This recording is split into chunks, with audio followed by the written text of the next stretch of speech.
अस्सलामुअलैकुम वरहमतुल्लाहि वबरकातुहू। आज हम पॉलिटिकल एम्पावरमेंट के बारे में बात करेंगे। पॉलिटिकल एम्पावरमेंट के बारे में बात करने से पहले पॉलिटिक्स का अहमियत क्या है उसको हम लोग पहले समझने की कोशिश करेंगे।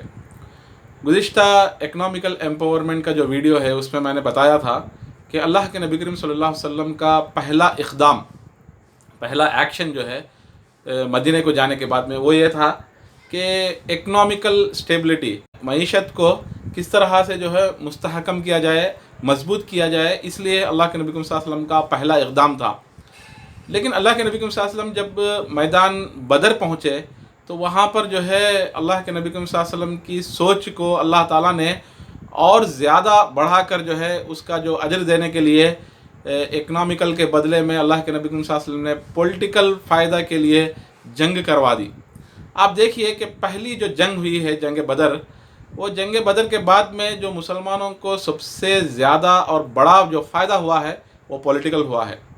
कि इससे पहले अल्लाह के नबी सल्लल्लाहु अलैहि वसल्लम और सहाबा कराम चंद अफराद थे, लेकिन जंग बदर के बाद में अल्लाह के नबी सल्लल्लाहु अलैहि वसल्लम एक ताकत, सहाबा कराम और अल्लाह के नबी सल्लल्लाहु अलैहि वसल्लम जो है एक ताकत, और इस्लाम जो है एक मज़हब जिसको इनकार नहीं किया जा सकता और जिसके बिना आप कोई चीज़ सोच नहीं सकते, ऐसी ताकत बनकर उभरा है।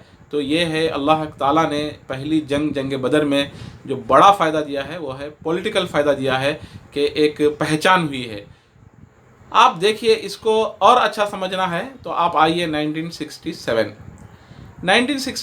जून 5 से जून 10 तक अरब और इज़राइल वार हुई है। अभी बड़ा मसला चल रहा है कि बहुत सारे अरब देश जो है इज़राइल के साथ में जा रहे हैं।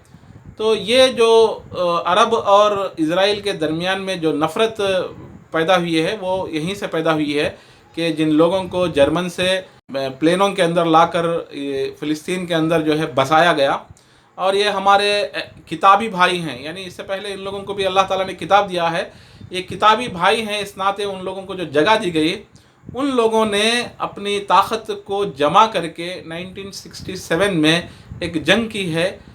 अरब इज़राइल वॉर 6 दिन चला है। ये 6 दिन में इज़राइल ने 5 अरब कंट्रीज़ को एक ही साथ में हराया है।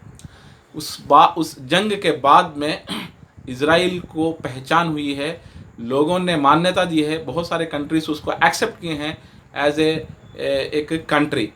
तो आप समझ सकते हैं कि जब तक आपकी पहचान पॉलिटिकल नहीं होगी तो आपकी इज़्ज़त दुनिया में नहीं रहेगी।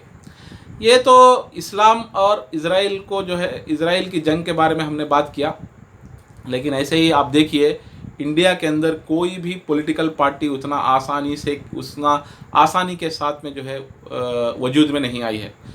बीएसपी को ही ले लीजिए, बहुजन समाजवादी पार्टी, हालांकि इंडिया के अंदर जो बहुत बड़ी तादाद है वो बैकवर्ड क्लास, आदिवासी और दलित लोगों की है, लेकिन अभी फ़िलवक्त उनके ऊपर जो रूल करने वाला तबका है वो ब्राह्मण लोग हैं। इंडिया के अंदर आदिवासी, बहुजन समाज और दलित लोग, बैकवर्ड क्लास की बहुत कसीर तादाद होने के बाद भी आप देखिए कांशी राम को जो है पापड़ बेलने पड़े हैं बीएसपी, बहुजन समाजवादी पार्टी को स्थापित करने में।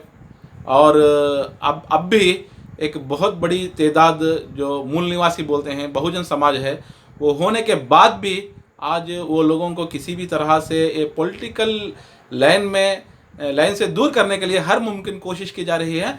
हाँ, आप लोगों को रिजर्वेशन देकर कुछ चीज़ें जो है वो भीख में दे देंगे, लेकिन आप पॉलिटिकल में नहीं आना चाहिए।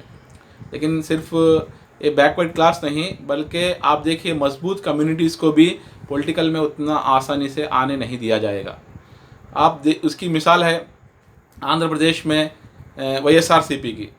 जब राजशेखर रेड्डी जो इनके वालिद हैं ये सीएम थे, अभी जो तेलंगाना और आंध्र प्रदेश अखंड स्टेट था उस वक्त में, उनकी मौत के बाद देखिए जब जगन मोहन रेड्डी जो है अपनी एक पार्टी बनाए वाईएसआरसीपी, तो उस पार्टी को भी ताकत ने उतना आसानी से ऊपर आने नहीं दिया, बल्कि ख़ुद कांग्रेस पार्टी ने जगन मोहन रेड्डी को 400 दिन के लिए अंदर कर दिया। वो 400 दिन जेल में रहकर आने के बाद में आज देखिए आप आज वो आंध्र प्रदेश के सीएम हैं।